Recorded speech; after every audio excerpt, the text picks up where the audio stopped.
This vacation house is only for my mom and dad. Your parents can't stay here, my husband declared, surprising me with his words after buying a fancy vacation house worth $1 million. So that's what this is all about. I realized his intentions and felt fed up. Okay, but you'll regret this decision, I warned him. Never come near me again, Terry smirked, folding his arms. If that's how it is, I won't be nice either. I'll make him sorry. My name's Kathy. I married Robert 4 years ago and we've been living together happily. We don't really have any hobbies, so we've been saving a lot of money. If I had to pick one thing we splurge on, it's probably making fancy coffee on weekends. Oh, by the way, isn't your mom's birthday coming up soon? I asked Robert while holding a freshly brewed cup of coffee. We're both in our mid-30s. Robert's parents just turned 60 this year, a year before mine.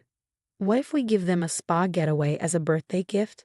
It could be a lovely treat, don't you think? I suggested. Robert thought it was a good idea, saying that sounds nice. I'll check with my parents if they have any specific wishes. If not, we'll go with a spa retreat. It's like hitting 2 birds with 1 stone. I didn't mean it that way, I clarified. I know, just kidding. Next time I see my parents, I'll bring it up with them. Kathy, can you find some good spas? Robert asked me. Sure thing. How about we join them on the trip? It'd be a nice change, I suggested. 2 weeks went by, and my mother-in-law's birthday was approaching quickly. We should book the spa soon. Otherwise, we might not make it in time for my father-in-law's birthday. Did you talk to your parents? I asked anxiously. My husband replied casually, oh, I forgot to mention. I already checked with them, so no need to book the spa retreat. Oh, really? That's a relief. But what did they say they wanted? I was eager to decide the gift together, but my husband seemed bothered by the question. I'll take care of it. It's my parents' 60th birthday. You don't have to worry about it, Kathy, he said, dismissing my involvement. Robert's words took me aback. He'd never dismissed me like this before. That wasn't very nice, I said, feeling emotional. Why won't you tell me? We've always chosen gifts together. We've even picked gifts for each other's parents in the past. So why, on such an important occasion like their 60th birthday, would you shut me out like this? I don't understand, I said, frustration creeping in. Normally I'm pretty calm and don't raise my voice often, but my husband remained stubborn. In the end, he wouldn't budge on telling me what his parents wanted. Since then, there's been tension between us, and we only talk about necessary things. Even when we drink our morning coffee, the silence hangs heavy. The day before my mother-in-law's birthday, my husband finally spoke to me after a long silence. We're going out tomorrow to celebrate Mom's 60th. Get ready, Kathy. We're staying overnight, so be prepared, he informed me. When he sprung the news on me, I panicked. What? Where are we going? You should have told me earlier if we're staying overnight. I need time to prepare. I just told you, didn't I? You're going to be surprised, my husband replied cheerfully, contrasting my anxiety. The next morning, we hopped into the car early to pick up my in-laws. They were bursting with excitement from the moment we saw them. I'm so thrilled. I never imagined celebrating my birthday like this. Thank you so much, they exclaimed. Isn't it wonderful? My husband asked. Absolutely, thank you so much, Robert, I replied, feeling a bit awkward since I hadn't been part of choosing the gift. Even when my in-laws expressed their gratitude, I could only respond vaguely. Then, unexpectedly, my husband spoke up. It's all thanks to Kathy. Thank you, he said, supporting me. I was touched by his consideration. Despite our recent disagreements, it felt like we were getting back to our old selves. My mood lifted, and I decided to enjoy the journey to our destination. We arrived at a beautiful cabin nestled in the woods. The entrance was spacious, and the living room had huge glass windows, giving it a charming appeal. Surrounded by trees, the cabin felt like it blended perfectly with nature. There were 3 bedrooms and even a hot tub in the bathroom. This is where we're staying. It's so beautiful, I said excitedly to my husband, expressing regret for my earlier attitude. I never imagined Robert would pick such an amazing place. I don't think I could have found such a gem myself. Trusting Robert with the decision was definitely the right call. I'm sorry for being so cranky lately, I admitted, feeling a surge of excitement as I took in the beauty of the cabin. Then, out of the blue, my husband said something unexpected. It's no big deal. If it were just me, I wouldn't have been able to afford this cabin. It's all thanks to Kathy that we have it. What? I was suddenly speechless. As my mind raced with questions, my in-laws chimed in. Thank you, Kathy. We never expected such a wonderful gift, did we? We were thinking about getting a new place for ourselves when we turned 60, even considering living together. But remember, we decided against that, right? So we thought a cabin would be perfect, and we've been discussing it with Robert since he got married. It was true that I turned down the idea of living together once. I wanted to savor our time as a couple, and my in-laws were still healthy, so I felt it was too soon for us to move in together. Robert agreed, and we decided we'd move in together when my in-laws needed assistance. But I never expected them to request a new home as a gift for their 60th birthday, let alone a cabin. That felt like a bit much. Trying to keep my panic at bay, I turned to my husband. Robert, you're kidding, right? There's no way we could afford such a beautiful cabin. Why spring a surprise on me?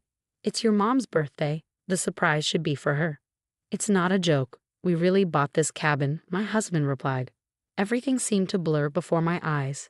In a daze, I heard him continue. It was a lifesaver, really. They said I couldn't get a mortgage based on my income alone. Getting a joint mortgage was the right call. Wait a minute. I had no idea about any of this, I exclaimed. And it's not fair to just spring it on me like this. You just said it was a lovely cabin. It's ours. That's not the point. How much did this vacation home cost?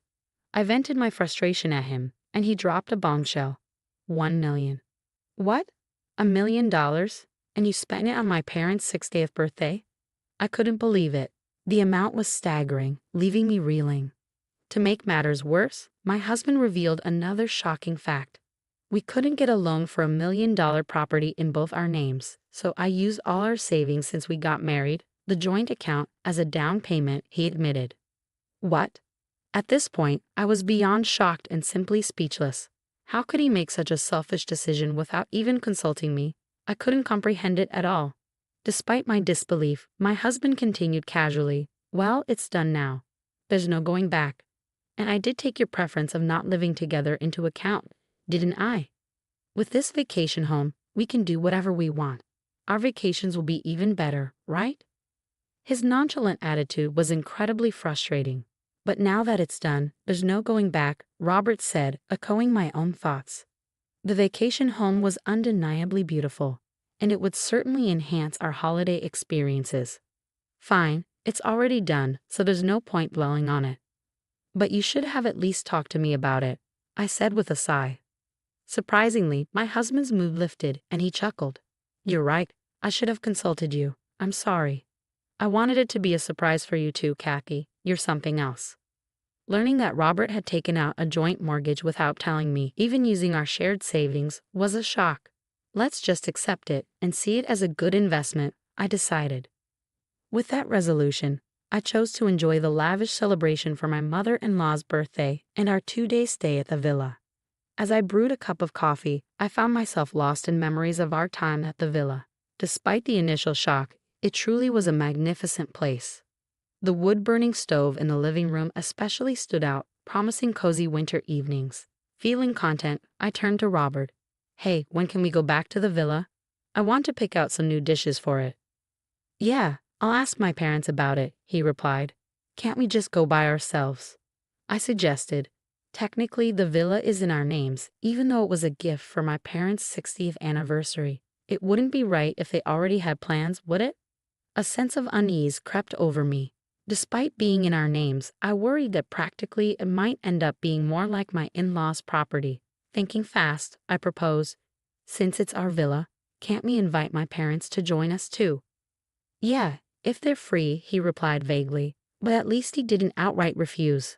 That was a relief. It meant the villa wouldn't just become my in-laws' property. However, my optimism was short-lived. For the past 6 months, I hadn't been allowed to spend the night at the villa. I could visit during the day, drop off my in-laws, prepare food, and then head back home, only to return the next day to pick them up, clean up, and drive them back. This routine had persisted despite my numerous complaints, with Robert always finding some excuse or even yelling at me. But today, I wasn't going to give up, especially since my parents' birthday was approaching. Robert, my father's birthday is in 2 months. Can't we invite them to the villa? It's our villa, I stressed, hoping to appeal to him. But his response was the same as always. If my parents don't have plans, it'll be the same story. We haven't spent a single night at the villa in the 6 months since we bought it. Your parents always get priority. But it's our villa and we should come first. Besides, I'm the one paying the mortgage and the down payment. My parents should have their turn too. Today, I'm not giving in. I've had enough, I asserted firmly, only to be met with a scowl from Robert. Shut up. That vacation house is only for my parents. I won't allow your parents to use it. I bet that was your plan all along, wasn't it? No wonder you bought it without telling me, he accused. The patience I had clung to shattered in my heart, leaving behind a sense of brokenness. I'll never forgive you, I vowed. Don't think you can act so selfishly without consequences. I challenged my husband. Fine, if that's how it is, I won't hold back anymore. Let's get a divorce. What? You're so petty, he retorted. Well, whatever. My parents appreciate me for buying that vacation home, and my mom can handle the housework.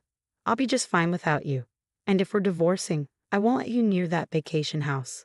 Is that clear? With a smug look, he crossed his arms triumphantly.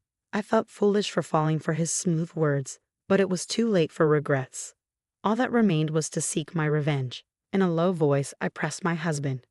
Are you sure you'll regret this? Because I won't hesitate. Fine, it's settled then. Never shove your face in front of me again, he replied. The next day, I filed for divorce, and it was accepted without any issues. I decided to walk back to my parents' house. A few months later, I received a call from Robert's house. When I answered, he sounded panicked. Kathy, what do you want? We don't have anything to talk about, he said in a frantic tone. In response to my cold response, he yelled back, I tried calling your cell phone. Why didn't you answer?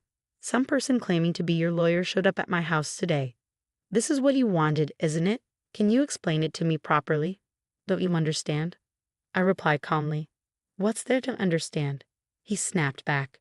The lawyer was right. Since we're divorced, I don't plan on paying the mortgage anymore. If you don't agree, I might sell the vacation house. That's it. But the vacation house is in both our names. Even after the divorce, isn't it fair for you to keep paying the mortgage? I questioned. My ex-husband seemed at a loss for words. Despite being in both our names, I'm not allowed to use it, right? So why should I keep paying for it? That doesn't make sense to me, I stated calmly. No, it's a joint property, so we should both contribute, I argued.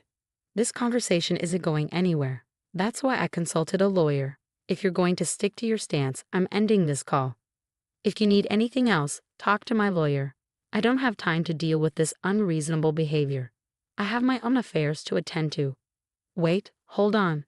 I messed up. How about we take turns using the vacation house? I suggested. You mean I keep paying the mortgage and you'll let me use it sometimes, he clarified. I don't have any attachment to that vacation house anymore. I've already bought a new one, he revealed. Wait, what? I exclaimed. Yes, I gifted the vacation house to my parents for their 60th birthday. It's not $1 million estate, but a cozy cottage they love. Are we done here? I don't have time for small talk, he said firmly. Wait, please, I interjected. I resigned from my job, he informed me. What? Why? I asked. It was probably my father's doing, right? He's an executive in a top-tier company with many connections. Robert's company president is one of them, he explained. It seems my father had a word with Robert's company president about his behavior towards me. How can we tolerate such behavior in our company? The president must have exclaimed in anger. I don't know all the details, but I heard that Robert chose to resign voluntarily. I'm certain there was some intervention from Robert's company president behind the scenes. Please help me, Robert pleaded tearfully. My coworkers started giving me hostile looks. I made the decision to resign. I found a new job, but the salary is lower than before. I can't manage the mortgage payments on my own. Your father caused all this, right? Then shouldn't he take responsibility and keep paying the mortgage? He's so selfish, I lamented. How much further will he go to satisfy his own desires? I couldn't bear his selfishness any longer. Sure, my father might have played a role in me quitting my job. But you, Robert, are the one who started it all, aren't you? Don't try to twist the narrative to fit your agenda. You're the one in the wrong for tampering with our joint property just to impress your parents. You brought this upon yourself. I never imagined it would come to this. You're facing the consequences of your actions. I hope you suffer in the depths of mortgage hell. You selfish jerk. I heard his desperate plea, but I hung up the phone without giving it another thought. In the months that followed, I worked with a lawyer and managed to extricate myself from the mortgage for the vacation house. Eventually, Robert couldn't keep up with the mortgage payments alone, and the property ended up being sold due to its decreased value. It appeared that Robert had accumulated debt and was now struggling to make ends meet in a modest apartment. Even his in-laws were shocked by the turn of events, and Robert's parents found themselves facing scrutiny from the community for losing the vacation house they had once bragged about. Meanwhile, I found fulfillment in my role as the vice president of my father's company, leading busy and rewarding days. The happiest moments now come when the three of us, myself, my husband, and our daughter, visit the vacation house on our days off, enjoying moments of relaxation with a cup of coffee.